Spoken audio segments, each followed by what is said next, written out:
할렐루야. 다시 한번 할렐루야. 네, 이제 점심 드시고 조금 나른하실 것 같은데요.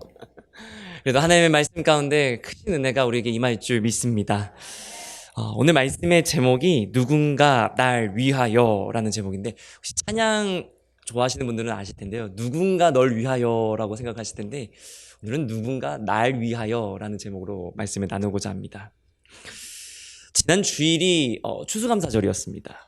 한 해 동안 돌봐주신 하나님의 은혜에 감사하면서 또 앞으로도 지켜주실 하나님의 은혜를 생각하며 더욱 감사하며 찬양하는 귀한 은혜의 시간이었습니다. 아니었습니까? 초등부에서도 아이들과 11월 한 달 동안 이 감사라는 주제를 가지고 함께 이제 말씀을 나눴었는데, 아이들에게 이런 질문을 했었습니다. 얘들아, 우리가 하나님께 감사할 수 있는 이유가 무엇이 있을까?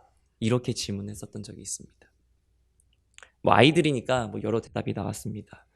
좋은 부모님을 만나게 해주셔서 감사합니다. 친구들과 놀 수 있어서 감사합니다. 예배 드릴 수 있어서 감사합니다. 등등 하나님께 감사할 많은 이유들을 저마다 이야기했었습니다.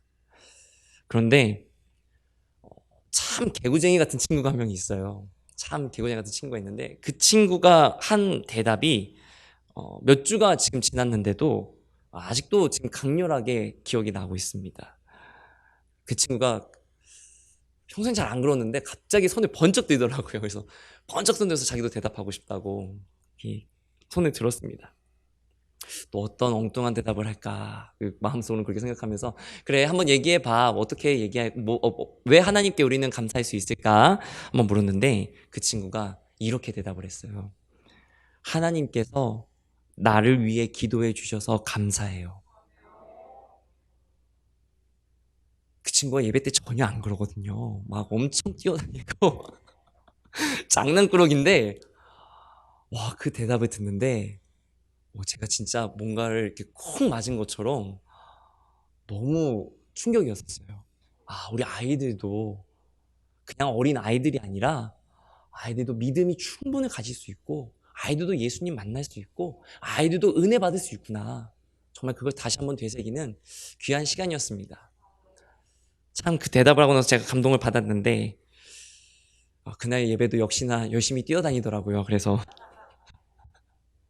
아이들이니까 열심히 뛰어다니는 건 좋은 건데, 어쨌든 그 대답이 지금도 아직도 제 마음속에는 이렇게 생각이 납니다. 히브리서에서도 오늘 말씀뿐만이 아니라 히브리서에서도 하나님께서 우리를 위해 간구하여 주신다라는 말씀을 찾을 수가 있습니다. 히브리서 7장에 보면 하나님께서 이스라엘 레위 지파에게 허락하신 이 제사장 직분이 인간적인 수명 혹은 인간적인 연약함 때문에 영원하게 가실 수 없지만, 우리를 위해 친히 대속해 주신 주님께서 우리의 영원한 대제사장이 되어주신다, 제사장이 되어주신다 이야기하는 말씀이 있습니다. 히브리서 7장 25절 말씀에 보면, 그러므로 자기를 힘입어 하나님께 나아가는 자들을 온전히 구원하실 수 있으니 이는 그가 항상 살아계셔서 그들을 위하여 간구하심이라. 하나님께서 우리를 위해 항상 계셔서 우리를 위해 간구해 주신다, 히브리서도 이야기하고 있습니다. 여러분, 바로 하나님께서 우리를 위해 친히 간구하여 주시는 분이심을 꼭 기억하시기 바랍니다. 하나님은 과거에도 그러셨고요, 앞으로도 그러실 거고요, 그것도 영원토록 우리를 위하여 친히 간구하여 주시는 분이십니다. 오늘 우리가 읽었던 로마서 8장, 너무나도 유명한 말씀이죠. 8장 26절 말씀에 보면, 이와 같이 성령도 우리의 연약함을 도우시나니 우리는 마땅히 기도할 바를 알지 못하나 오직 성령이 말할 수 없는 탄식으로 우리를 위하여 친히 간구하시느니라 라고 되어 있습니다. 할렐루야. 여기 우리는 이 말씀에서 성령님이 우리를 위해 간구하시는 두 가지 모습을 볼 수 있습니다. 하나는 성령님께서 우리의 연약함을 도와주신다라고 되어 있습니다. 여기서 도운다라고 표현하는 이 헬라어 원어를 살펴보게 되면 어떻게 표현하냐면 함께 나눈다라는 뜻이 있어요. 함께 나눈다. 성령님께서 우리를 도와주실 때 저 멀리서 그냥 의례적으로 그냥 해야 되니까 그냥 습관적으로 그렇게 도와주는 것이 아니라 어떻게 도와주신다는 겁니까? 우리의 연약함을 직접 나누신다라는 겁니다. 우리의 어려움을 직접 나누고 함께 해주신다라는 겁니다. 그 가운데서 우리의 절절한 우리의 진심을 하나님께서 성령님께서 직접 알고 그것을 간구하여 주신다라는 것입니다. 성령님께서 우리를 도와주실 때 마치 저 멀리서 구경하고 있다가 내가 도와줘야지. 그게 와서 도와주고 야, 나 도와줬으니까 갈게. 이러시는 것이 아니라 언제나 우리와 함께 하셔서 언제나 우리와 동행하셔서 우리의 어려움, 나의 아픔, 이 연약함, 주님 앞에 너무나도 죄송한 이 마음 다 짊어지시고 함께 나누신다라는 것입니다. 다른 하나는 아까 8장 26절 말씀을 다시 보여주시면 말할 수 없는 탄식으로 라고 표현하고 있습니다. 말할 수 없는 탄식으로 간구하여 주신다고 했을 때 이 말할 수 없다라는 말은 말을 하지 말아라 라는 뜻이 아니에요. 말하지 말고 침묵으로 간구해 주신다 그런 말이 아닙니다. 이게 무슨 말이냐면 원어를 살펴보게 되면 말로는 도저히 표현할 수 없는 이란 뜻이에요. 그러니까 쉽게 말하면 성령님께서 우리를 위해 간구해 주실 때 우리의 말로 다 얘기할 수 없을 정도로 인간의 언어로는 도저히 하나님의 그 성령님의 간구하심을 표현할 수 없을 정도로 깊이 탄식하시면서 깊이 애절한 마음을 가지시고 우리를 위해 간구하여 주신다라는 뜻입니다. 성령님께서는 우리를 위하여 진심으로 진실로 간구하여 주시는 분이심을 꼭 기억하시기 바랍니다. 여기서 또 간구한다라는 이 헬라어 원어에는 어떤 의미가 있냐면 중재한다라는 의미도 있어요. 서로와 한 사람과 한 사람을 서로 중간에서 이어준다라는 그런 의미도 가지고 있습니다. 즉 성령님께서는 어떤 분이십니까? 하나님과 나 사이를 중재하여 주시고 연결하여 주시고 인도하여 주시는 분이 바로 성령님이시라는 것을 꼭 기억하시기 바랍니다. 소중한 교인교회 성도님 여러분, 성령님께서는 지금도 이 자리에서 우리의 연약함과 어려움을 함께 나누시며 함께 중보하시는 사람의 언어로는 다 표현할 수도 없을 만큼 진심을 다해서 하나님과 우리 사이를 중재하시는 은혜로우신 하나님이심을 꼭 기억하시기 바랍니다. 이제 로마서 8장 27절에 보면 바로 이러한 성령님과 하나님의 모습이 나타납니다. 지금 나오고 있는데요. 로마서 8장 27절에 보면 마음을 살피시는 이가 성령의 생각을 아시나니 이는 성령이 하나님의 뜻대로 성도를 위하여 간구하심이니라. 할렐루야. 27절에 보면 마음을 살피시는 이가 성령님의 생각을 안다라고 표현합니다. 그래서 마음을 살피시는 이가 누구실까요? 누구시겠습니까? 성령님이신가요? 다행입니다. 바로 하나님을 말합니다. 하나님께서는 우리의 마음을 살피시는 분이시라고 표현하고 있습니다. 약간 우리식으로 표현하면 관용적인 표현으로 마음을 살피시는 이라고 이스라엘 사람들한테 얘기하면 바로 그가 하나님이시라고 우리가 이야기하는 것입니다. 근데 여기서 이 살핀다라는 뜻에 살펴볼 때 다른 표준세 번역이나 공동 번역에서는 이 마음을 살피시는 이를 어떻게 표현했냐면 마음을 꿰뚫어 보는 이, 마음을 꿰뚫어 감찰하시는 이, 이렇게 번역을 합니다. 그렇기 때문에 바로 이분은 하나님이십니다. 우리는 이러한 하나님의 모습을 너무나도 쉽게 다른 성경의 다른 모습에서도 찾을 수가 있습니다. 사무엘상 16장 7절에 보면 너무나도 유명합니다. 이제 사무엘 선지자가 이스라엘의 새로운 왕을 뽑기 위해 베들레헴 이새의 집으로 왔을 때 다윗의 형들을 먼저 봅니다. 엘리압은 너무나도 잘생겨서 정말 저런 사람이 왕이 돼야지 이러고 있을 때 하나님께서 사무엘 선지자에게 바로 이와 같이 말씀하십니다. 내가 보는 것은 사람과 같지 아니하니 사람은 외모를 보거니와 나 여호와는 중심을 보느니라. 하나님의 판단 기준은 외모나 능력이나 이런 것이 아니라 무엇입니까? 그 사람의 중심을 본다라고 얘기합니다. 그 사람의 마음에 정말로 하나님을 경외하고 있는가? 그 사람이 정말 하나님을 인정하고 살아가고 있는가? 그 안에 예수의 십자가가 세워져 있고 예수의 보혈로 가득 차 있는가? 하나님은 그것을 보신다라는 것입니다. 근데 여러분 한번 생각해 보시기 바랍니다. 사람의 마음을 꿰뚫어 볼 수 있으면 좋을까요? 나쁠까요? 좋으실 것 같습니까? 아니면 안 좋으실 것 같습니까? 아마 좋은 점도 분명히 있을 겁니다. 한 사람의 마음을 꿰뚫어 볼 수 있으면 그 사람이 원하는 바를 막 척척척척척 다 미리 저 사람이 저걸 원하고 있구나. 내가 도와줘야지 해서 막 이렇게 도와주고 저 사람이 저걸 싫어하는구나. 그러면 내가 슬쩍 이렇게 떼봐서 도망가고 그런 거를 잘할 수 있을 것 같습니다. 그러면 사람 살아가는데 너무나도 편할 것 같습니다. 근데 가만히 생각해 봤어요. 사람의 마음을 우리가 알 수 있다면 또 얼마나 피곤할까라는 생각을 해보게 됩니다. 저 사람이 무슨 생각을 하고 있는지 어떤 마음인지를 내가 알고 있다면 너무나도 나도 힘들 수 있겠다는 생각이 듭니다. 가령 이런 거죠. 그 사람의 마음을 살펴봤는데 막 나를 욕하고 있는 거예요. 아유 말하면서 저를 욕하고 있다고 생각해 보십시오. 그 마음을 알았을 때 내 마음은 얼마나 상처를 받겠습니까? 혹은 그렇게 보이지 않았던 사람의 속마음이 전혀 딴판으로 표리부동한 모습으로 있는 것을 보았을 때 내 마음은 얼마나 낙심이 되겠습니까? 그렇게 생각하고 나니까 그래, 하나님께서 다른 사람의 생각을 모르게끔 하신 것도 은혜구나, 그 생각이 들게 되었습니다. 다시 본문으로 돌아와서 하나님은 마음을 살피시는 이, 마음을 꿰뚫어 보시는 이라고 표현했던 그 이유가 무엇일까요? 왜 하나님을 이스라엘 사람들은 마음을 살피시고 마음을 꿰뚫어 보는 사람, 꿰뚫어 보는 분이다 라고 표현을 했을까요? 여러분, 마음은 직접적으로 아무에게나 보이지는 않습니다. 마음을 눈으로 볼 수 있는 사람 아무도 없습니다.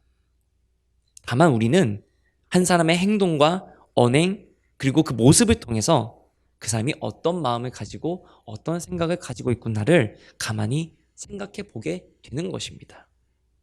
그리고 심지어 자신의 마음을 철저히 숨기고 사는 사람도 드물지만 존재하기도 합니다.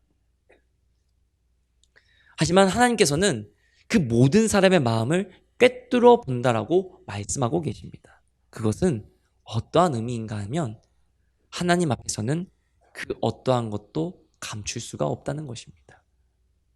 하나님 앞에는 그 어떠한 속임수도 그 어떠한 술수도 통하지 않는다는 것입니다. 잠언 16장 2절에 보면 사람의 행위가 자기 보기에는 모두 깨끗하여도 여호와는 심령을 감찰하시느니라 라고 되어 있습니다. 사람의 행위가 라고 했을 때 그 뒤에 뭐 떴습니까? 자기 보기에는 이라고 되어 있습니다. 우리는 우리의 행위를 기준하고 판단할 때 내가 기준이 되는 경우가 참 많습니다. 내 기준에 합당하면 괜찮을 거야. 이 정도 노력했으니까. 내 여건에 이 정도면 그래도 열심히 한 거지. 이렇게 판단할 때가 있다는 것입니다. 어쩌면 우리는 의인과 악인을 행위와 같이 보여지는 것으로, 우리의 눈에 보이는 것으로 판단할 때가 종종 있다는 것입니다. 그러나 의로우신 하나님께서는 사람의 마음과 양심을 판단하시고 감찰하셔서 정말 그 사람이 그렇게 마음 먹고 믿음으로 진실하게 행동하는지, 표리부동하게 겉과 속이 정반대의 모습인 것인지를 분명하게 알고 계신다라는 것입니다. 사람은 몰라도 하나님은 아신다라는 것입니다. 여러분, 우리의 모습은 어떻습니까? 아무것도 감출 수 없는 하나님의 그 눈동자 앞에서 때로는 우리의 모습 속에 하나님께 눈 가리고 아웅하고 있는 모습은 있지 않았습니까? 하나님 다 알고 계시는 거, 하나님 다 보고 계시는 거, 알고 있으면서 나 스스로에게 거짓된 위로와 정당함을 주었던 적은 혹 없으셨습니까? 저와 우리 경인교회 성도님 여러분 모두가 모든 것을 꿰뚫어 보시는 하나님을 인정하고 그 하나님의 말씀 앞에 진실하기를 주님의 이름으로 기도드립니다. 로마서 8장 27절 말씀 우리 같이 한번 한 목소리로 봉독해 보도록 하겠습니다. 로마서 8장 27절 말씀입니다. 네, 시작. 마음을 살피시는 이가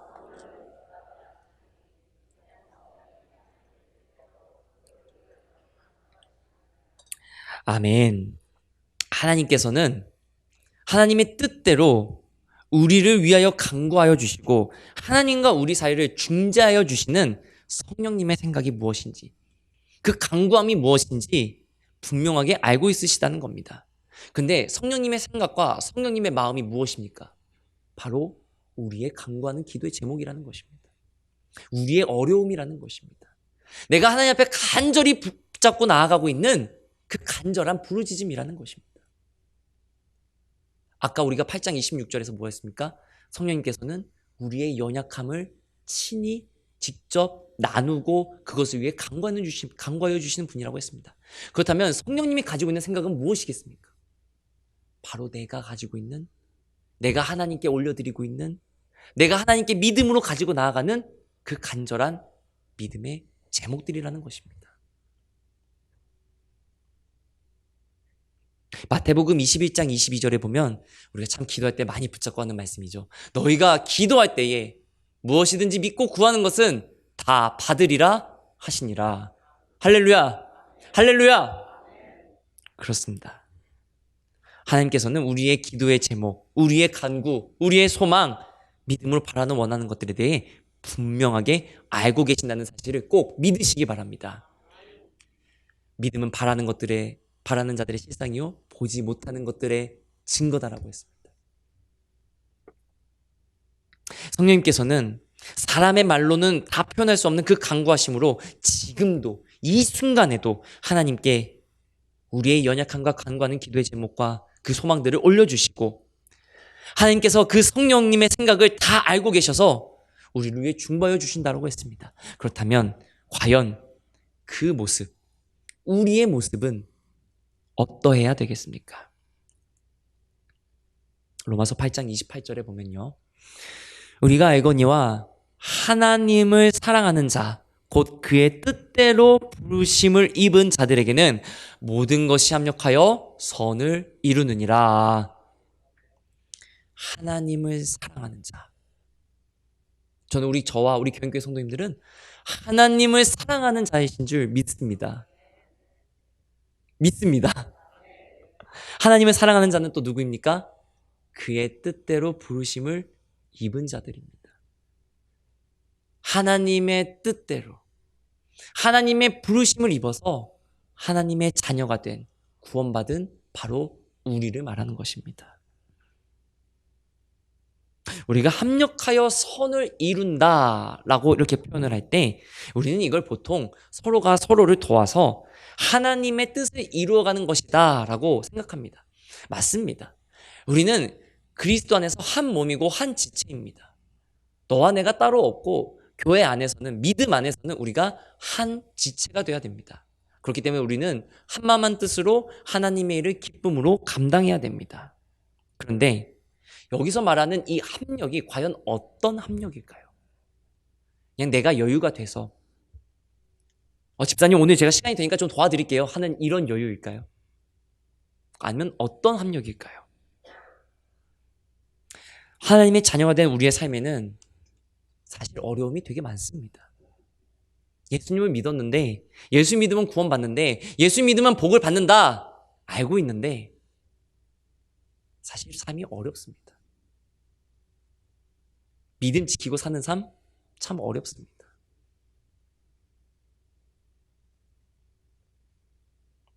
하나님께서는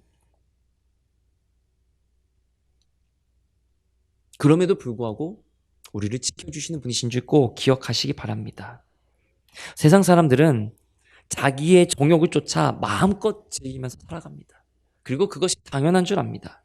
하지만 하나님의 자녀된 우리들은 성령님께서 인도하시는 대로 자신의 정욕과 탐심을 절제해야만 합니다.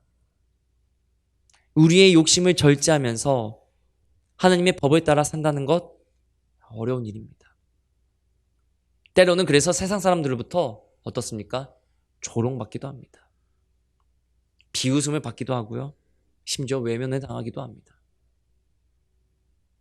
그러나 그런 어려움 속에서도 불구하고 하나님의 자녀된 우리는 하나님의 말씀을 지켜야만 합니다. 하나님께서는 말씀대로 사는 삶에 반드시 하나님의 축복과 위로와 영생을 더하여 주시는 분이심을 꼭 믿으시기 바랍니다. 하나님은 당신의 자녀들의 어려움을 결코 외면하는 분이 아니시란 것을 꼭 기억하시기 바랍니다. 우리가 이 믿음으로 나아갈 때 하나님께서는 그 필요에 따라 반드시 채워주시는 분이십니다. 그렇기에 우리는, 하나님의 자녀된 우리는 사람들의 미움보다도 하나님의 진노를 더 두려워해야 합니다. 우리가 두려워야 될 것은 사람들의 따가운 시선이 아닙니다. 하나님의 어미로운 눈동자를 우리는 두려워해야 됩니다. 자, 예전에도 한번 말씀드렸던 것 같은데, 제가 이제 수련목을 합격하고 나서 교육받으러 갔을 때 한 목사님이 정말로 그렇게 표현하셨어요. 두 눈 시퍼렇게 뜨고 살아계신 하나님. 아예 그거를 성경책에다 이렇게 붙여놓으셨대요. 앞에다가. 볼 때마다 두 눈 시퍼렇게 뜨고 살아계신 하나님. 무슨 뜻일까요? 하나님이 살아계심을 목사가 될 너희들도 잊지 말아라라고 말씀하신 겁니다. 여러분, 역사적으로 복음과 믿음이 진정으로 더욱 왕성하게 전파되었던 때는 사실 평온한 때보다도 어렵고 힘들 때 복음이 더욱더 전파되었습니다. 초대교회의 모습, 여러분 물론 뜨거운 믿음의 공동체였지만 사실 그 공동체를 한 발자국만 벗어나가면 어떻습니까? 언제 사자밥이 될지 모르는, 언제 길가에 등불이 될지 모르는 그러한 위험한 삶의 연속이었습니다. 그러나 그럼에도 불구하고 오히려 그 어려운 때에, 심지어 목숨을 내놓고 위험하게 믿음 생활 감당해야 됐던 그때에 하나님의 복음은 더욱더 전파되었습니다. 하나님의 복음은 더욱더 살아있었습니다. 하나님의 교회가 진실로 뜨겁게 남아있었습니다. 멀리 갈 것도 없이 우리나라에서도 그랬습니다. 하나님의 자녀된 우리는 고난을 두려워해서는 안 됩니다. 오히려 고난을 통해 우리의 믿음이, 우리의 삶이 더욱더 하나님께서 풍요롭게 채워주신다라는 사실을 우리는 믿음으로 고백해야 합니다. 비바람을 맞고 자란 나무가 더 건강하고 더 단단하게 뿌리를 내리는 법입니다. 그렇듯이 굳센 역경 가운데서도 어렵게 신앙을 지킨 그 믿음이 하나님 보시기에는 어쩌면 더 귀하고 값진 것일 줄 믿습니다. 아까도 말씀드렸지만 하나님은 고난당하는 자들을 결코 외면하지 않으시는 분이십니다. 고린도전서 10장 13절에 이렇게 되어 있습니다. 사람이 감당할 시험 밖에는 너희가 당한 것이 없나니 오직 하나님은 미쁘사 너희가 감당하지 못할 시험 당함을 허락하지 아니하시고 시험 당할 즈음에 또한 피할 길을 내사 너희로 능히 감당하게 하시느니라. 하나님은 그 어려움 속에서도 하나님의 자녀된 우리들의 삶을 피할 길을 열어주시는 분이심을 꼭 기억하시기 바랍니다. 바로 이 믿음 가운데 세워진, 하나님이 우리를 지켜주시고 우리를 돌봐주시고 우리를 어려움 가운데서도 세워주시는 분이시라는 것을 믿는 하나님을 사랑하는 자녀들, 바로 우리들에게 무엇입니까? 합력하여 선을 이루게 하신다는 약속의 말씀을 주신다라는 것입니다. 이 말씀을 우리가 다시 한번 생각해 봤을 때, 로마서 8장 27절 말씀을 생각해 봤을 때, 모든 것이 합력하여 선을 이루게 하시는 것은, 모든 것을 합력하여 선을 이루게끔 만드는 것은 내가 아니라 바로 하나님이십니다. 말씀을 잘 보면 합력하여 선을 이루게 하는 것은 내가 노력해서, 우리가 노력해서가 아니라, 물론 우리의 노력도 있지만 그 근본은 무엇입니까? 하나님이 그렇게 만들어 주신다라는 것입니다. 왜냐하면 하나님께서는 바로 선 그 자체이시기 때문입니다. 그렇다면 이 로마서 8장 27절 말씀 무엇입니까? 하나님의 약속은 모든 것을 합력하여 선을 이루게끔 하나님을 사랑하고 하나님을 믿고 구원의 확신을 얻은 하나님의 자녀된 우리를 통해서 합력하여 선을 이루어 주신다라는 이 약속의 말씀을 반드시 이루시겠다라는 것입니다. 하나님의 약속은 반드시 성취되는 줄 믿으시기 바랍니다. 성경 말씀은 바로 하나님의 약속이, 하나님의 그 언약의 말씀이 어떻게 이루어졌는가를 우리에게 보여주는 하나님의 말씀입니다. 하나님의 약속이 이루어진 가장 분명한 사건이 무엇입니까? 바로 예수 그리스도입니다. 수백 년 전부터 선지자들을 통해 예언되었던 메시아 예수 그리스도는 실제로 이 땅에 임하셨습니다. 그와 마찬가지로 모든 것이 합력하여 선을 이루시겠다 하시는 오늘 로마서 8장 27절의 이 약속의 말씀도 하나님께서 반드시 이루어 주실 줄 믿습니다. 소중한 교인교회 성도님 여러분, 성령님께서 우리를 위해 친히 간구하여 주시는 분이심을 믿으십니까? 그 성령님께서 순수방관, 팔짱 끼고 저 멀리서 구경하면서 우리를 위해 기도하시는 분이 아니라 지금 나와 함께 내 마음과 생각, 내 연약함, 내 어려움 외면치 않으시고 함께 하시는 분이심을 꼭 기억하시기 바랍니다. 하나님께서 나를 위해 기도해 주셔서 감사해요. 아직도 이 기도, 이 고백이 너무나도 기억에 남습니다. 우리 초등부 친구의 이 고백이 저와 우리 교인교회 모든 성도님들의 믿음의 고백이 될 수 있기를 주님의 이름으로 기도드립니다. 기도드립니다. 기도드립니다. 기도하겠습니다.